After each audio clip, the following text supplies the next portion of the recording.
So I'll be showing you how to turn closed captions or subtitles on or off on your Roku TV. So from the home screen, use your remote control and scroll down and select settings. Under settings, scroll down to accessibility, select that, and you should see at the top of the accessibility settings, captions mode. Okay, so currently I have them turned off.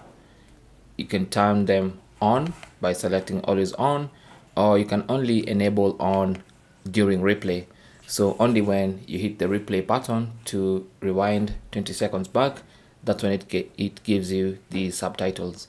Okay, so to turn on always, on replay, or completely off is to select off. Okay, so just make sure the check mark is set to whichever option you want, and then you can hit the back button all the way back to the home screen.